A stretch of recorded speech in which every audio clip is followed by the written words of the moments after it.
When you are new to law and eager to impress, it can be tempting to showcase your independence by completing work with minimal fuss and interruption.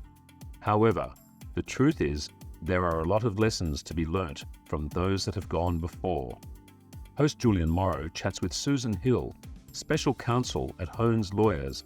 They discuss the dangers of taking things too far on your own as a new lawyer and the steps you can take to ensure you showcase your knowledge and skills while also managing the risks.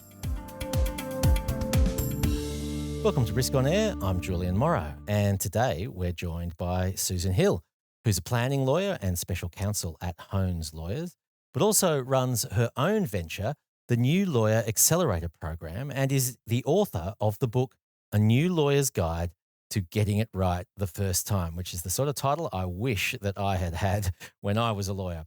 Our subject today is lone wolf thinking, taking things too far on your own as a new lawyer, which I must say has triggered a bit of PTSD just thinking back to my early days of being a lawyer. But Susan will get us through it. Susan, welcome to the podcast. Thank you, Julian. When I think back to who I was as a early lawyer, I don't really think of myself as a lone wolf, but maybe that's because I don't know what lone wolf thinking is. Let's start with the basics. What is lone wolf thinking? Well, Julian, everything's sort of on a bit of a sliding scale. I'm not talking about when you're like just first stepping in the door. So probably a few months into practice when you're getting more responsibility for your files. And so some people, they're just so nervous and anxious and uncertain about what to do that they check in with their supervisor about absolutely every single thing. And so that's one end of the scale, and we don't want to be sitting there. Of course, it's not a good and effective way to work. But at the other end of the scale, that's where you find what I call the lone wolves. So they tend to be more sort of the independently confident ones who sort of run ahead on their own and they're blazing their own trail. You know, they don't want to be slowed down. They just want to keep going and don't want anyone to get in their way until they've completely finished what it is that they're working on. And when you're new, because you just lack that experience, it's very difficult to gauge whether what you're doing is actually going to be relevant. Is it on point? Is it what you're actually supposed to be doing? And if you go too far that way, then you've got a lot of problems. Yeah, and so from what you're saying, lone wolf thinking could combine just natural confidence and ebullience of someone who just thinks, yep, I've got this all, but also maybe the lawyer who has been doing it for a little while feels like they've got the hang of it, and that actually creates a bit of a blind spot. Definitely. That's a really good point. Once you then get to 2 to 3 years, obviously you're going to be doing a lot more work on your own. And if you haven't had anybody working with you closely on your matters and giving you guidance, you sort of work out your own path, and it could be a lot off track, but you're not aware of it. There's also a big percentage of new lawyers, especially, that always very anxious, just that constant worry. And, you know, that's something that comes up in this sort of area. It's a very key thing. New lawyers, what you want to do more than anything is make a good impression. You're already feeling deep down that you're a sort of a fraud or something, and it's going to be discovered that you don't know enough. So new lawyers, especially if they think that their supervising solicitor is under the impression that the new lawyer knows what they're doing or that they should know. And I think that's the really insidious one. Yes, so we've got your genuine aggressive lone wolves, but maybe also some lone wolves in sheep's clothing. Little lambs. All right, what are some of the problems that can come from thinking in a way that's the lone wolf? The first and most obvious one is time wasting. Lawyers are always pressed for time. And if you are sort of going off and doing a lot of stuff that isn't going to be useful, then there's just a whole lot of time that gets wasted. When you're junior, you don't have a good concept about the domino effects. You're actually part of a team, and often you can be assigned a very specific task in a bigger matter. So if people are relying upon you to complete the component that you're working on and you take too long, then you push everybody else under pressure. And another thing that can happen is when they get what you've completed, it's not what anybody was expecting. And so suddenly they have to do the work themselves, or you've got to go back and start again. And then you've got real problems with people trying to meet schedules. And, if you're in a court case, it's possible for there to be a cost order made against your client or the firm. And also, even more seriously, you could be missing a deadline that can't be sort of clawed back. And then you're sort of into the area of professional negligence, as well as, managing client relationships. And you don't want to be, at the epicenter of a major problem with a key client of the firm. So it starts with time management and time wasting, but obviously that flows into compromising deadlines and also the impact that that has on the colleagues that you're working with and their ability to manage what's on their plate as well. And I suppose ultimately all of that is heading towards budget problems. Yes, everybody's interested in budgets. And when you're new, you've got to be mindful of how your billable hours are going. If you've been putting in lots of hours and then they have to get written off, that can be leaving you with a serious shortfall in terms of your billable hours. So that's really important. So budget can be compromised by lone wolf thinking. What about the risks of just making a mistake because you're an inexperienced lawyer? Oh, 100%, Julian. And this gets impacted by the time wasting point, because when you rush, you're going to make mistakes. One of the most important things about being a good lawyer is attention to detail. And no one can do that when you're rushing, and especially not if you're new. I think sitting in the background of some of this discussion about lone wolf thinking is what's actually causing this to happen. And I know you've got some sense of what are some of the key causes of lone wolf thinking. Could you tell us how you see that question? Yes. One of the big causes, I think, is an uncertainty for new lawyers about when they're supposed to check in with the supervising lawyer. They get, it may be a very general sort of request from their supervising solicitor, and then they sort of have this idea that they need to trot off and do whatever that is. And only come back when it's complete. Correct.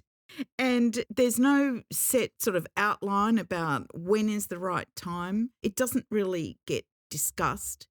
Also, too, it's such a variable. Like, you couldn't possibly know when you start, at what point do you need to check in with somebody. There's just no way for them to know.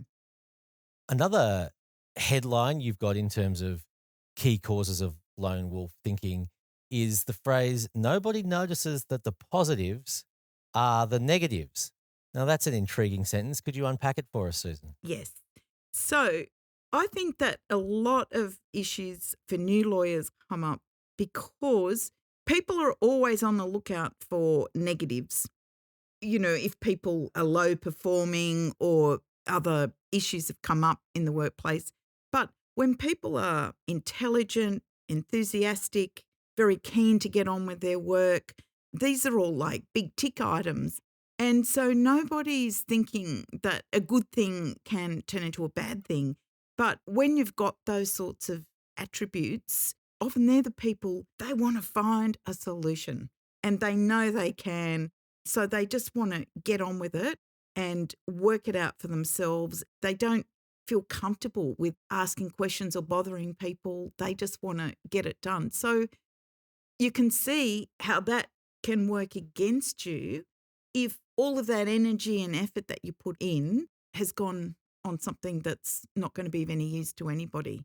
Susan, you're not suggesting that in the legal profession there might be some people who present as overconfident or clear on what they are, but in fact the reality is more nuanced and complex than that, and that there might be complex psychological factors that are causing us to perform less than our best, are you?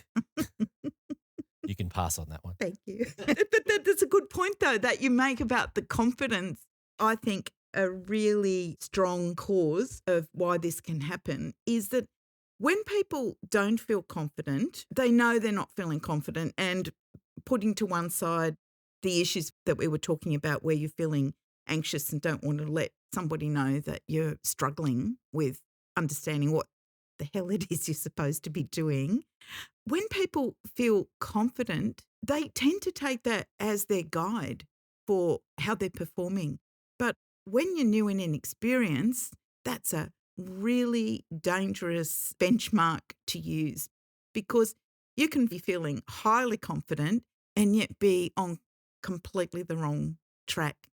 And I know everybody's heard stories of very junior lawyers getting very hot under the collar because somebody senior is not seeing how excellent their whole strategy or research point is.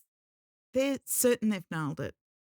So how confident you feel is not a good measure of whether or not what you're doing is on track and on target. Also, when people are feeling confident or they want to get something done, in lots of areas of life, we get rewarded for having a go. But when you're a lawyer, having a go when you don't really have any clear idea about what you're doing, it's not going to reap any rewards.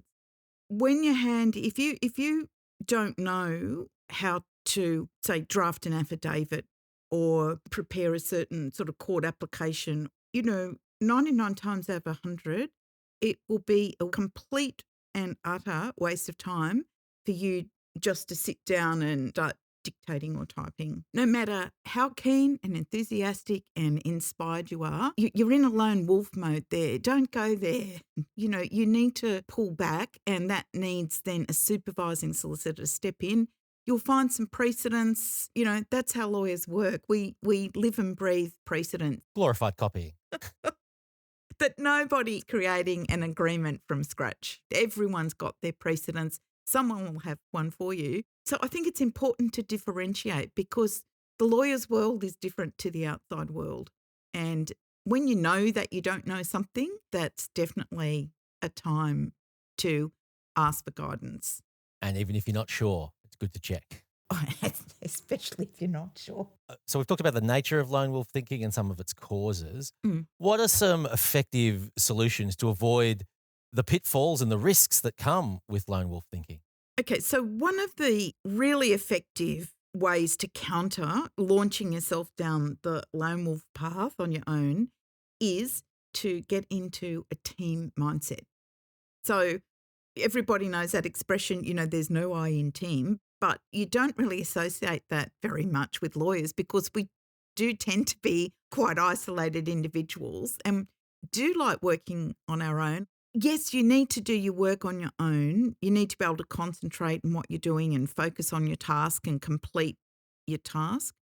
But that's in that broader context of being part of a team. And when you're a newly admitted lawyer and you're learning the ropes, then in a team where you're getting guidance and support and assistance from senior colleagues, that's absolutely the best place for you to be if you want to get better results and you want to use your time more efficiently. So I think what you're saying is there's no I in team, but there is an I in lone wolf. What are some other possible solutions, Susan? Oh, spelling cause.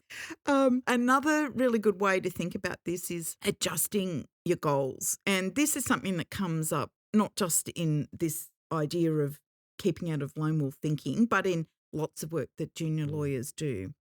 So, as I said, the legal profession attracts high achievers like bees to a honeypot. And most people, especially high achievers, feel bad when they don't achieve their goals. So what you need to do then is think about, what is the goal that you're setting yourself?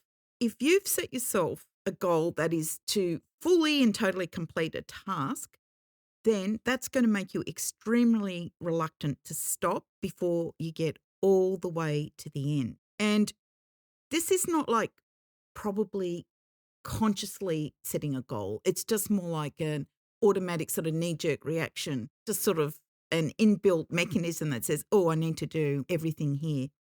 That really fuels the lone wolf thinking, and they just sort of want to gallop single-mindedly down their solo path until the whole thing's all wrapped up with a bow that they can hand over at the end. But as we've seen, what you hand over might be something that's not going to be of much use at all. So you're saying break the task down into smaller tasks with smaller goals that give you the opportunity to check in and make sure that you're heading in the right direction. Exactly. And I think too, even how you think of what the task is. So talk about it with your supervising solicitor and work out what works best for you. But depending on what the task is, for example, you could have your task is to do an outline of what you think the relevant points are. It doesn't seem like much of a goal, but it's an important one because it's needing to check in before you go off doing lots of research or drafting to make sure that's right. Or maybe we were talking about precedents before, maybe it's checking in that the precedents that you've gathered together, that they are the correct ones to use, or that you've identified what the topics are that need to be addressed in the recitals to a deed or something like that. It doesn't have to even be a goal about, a whole thing being completed. It just can be the preparation, because that's really where a lot of the most important work is done. What are some other tips? I think that planning your progress is extremely important. One thing to learn, and it's a hard lesson for quick thinkers, which a lot of new lawyers are, and they know their law because they're straight out of university. So in lots of areas of law, they could well be more up to date than more senior colleagues. But applying the law to a client's matter in practical real life circumstances is very different to academic theory. So quick thinking, you just go, oh, bang, yes, it's that issue. That's what this is about. But the first answer is not always the right answer.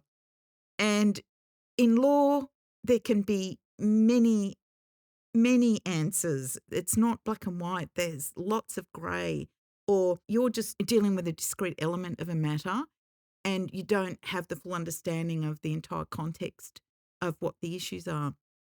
You need to, instead of running off ahead, you need to just slow down and check in that what you've identified as a relevant issue actually is.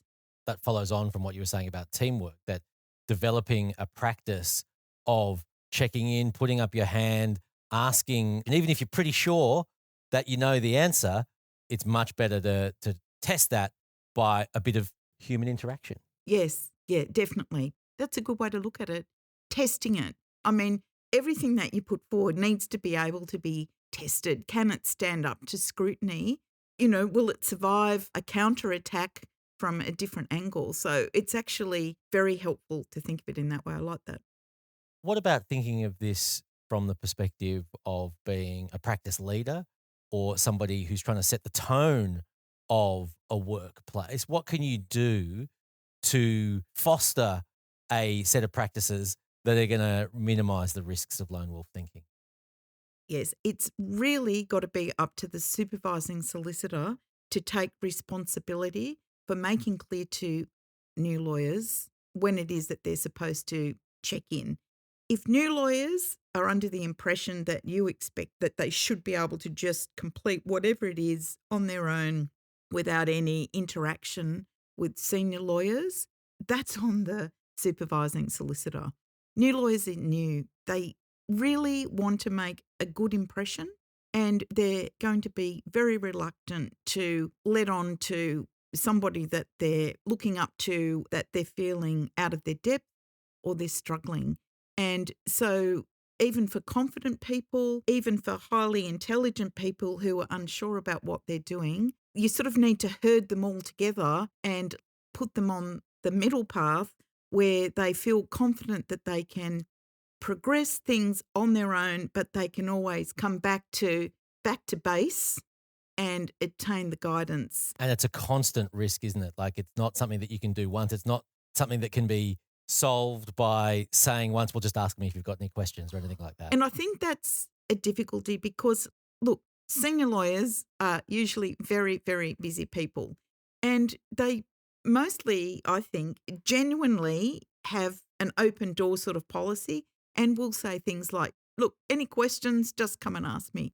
But as I said, junior lawyers are reluctant to show their hand when they're feeling like they should know and they don't know. And also, too, on the other end of the scale, the overly confident ones, they don't think they've got anything to ask you. They're pretty confident that you're going to be really bowled over when you see that draft advice that they've just spent the last 3 days working on. So to be effective, the senior lawyer, I think, needs to specify check-in points. You could do that by time intervals or by milestones or a combination of both. You need to also make very clear that they're encouraged to ask questions and really just say to them, I'm not expecting that you'll know how to do all of this. You haven't done it before. So it's important that when you're doing it, we touch base a lot and we check that you're on track. No question is too simple to ask, and it's really important. And I want you to clarify any queries with me before you spend a lot of time on anything. That way we'll progress the matter, with the best results. So even though to a busy supervising solicitor that might sound like a lot, it's time well spent and the end results will definitely be worth it. Yeah, I do sometimes cynically wonder whether the rule in the solicitor's rule about providing reasonable supervision is one of the most honoured in the breach. It's a really hard thing to do, but it really pays off and it protects your practice as well. Oh, 100%. Susan's book is called A New Lawyer's Guide to Getting It Right the First Time. And Susan, it might be too late for you and me, but it's not too late for anyone listening to think about lone wolf thinking, think about making changes in your practices at the workplace, but also potentially going to external resources as well, because it's going to pay off for everyone in the long run. It's been great speaking with you, Susan. What would you say are the key messages that you'd like to get through to anyone in that early phase of their career? Now, across the concept of lone wolf thinking, what should these possible lone wolves be thinking about after this podcast? I think that the main thing for you to be aware of is that it's not an all or nothing approach. So these qualities that you've got that might be leading you down that sort of lone wolf way of working, they're qualities and abilities that are really going to hold you in good stead over the long term. So it's just about tweaking things and understanding that if you want to use your time effectively, if you really want to put in place the sort of skills and abilities that you need that are really going to serve you well throughout your whole career, and also when one day you're the one who's training a new lawyer who's going to be in your shoes, that it's just about pulling back slightly, tweaking what you're doing, using some of these suggestions and recommendations that we've discussed today to make sure that you check in, that you get guidance, you get assistance, you get a support, you see yourself as part of that legal team, and that way you're going to be able to get your most effective results. Susan Hill is Special Counsel at Hones Lawyers. Her book is A New Lawyer's Guide to Getting It Right the First Time, and she also runs the New Lawyer Accelerator program. Susan, thanks so much for speaking with us on Risk on Air. Thank you very much, Julian. Thanks for listening to Risk on Air by Law Cover. Join us for the next episode on current risks in legal practice to stay up to date.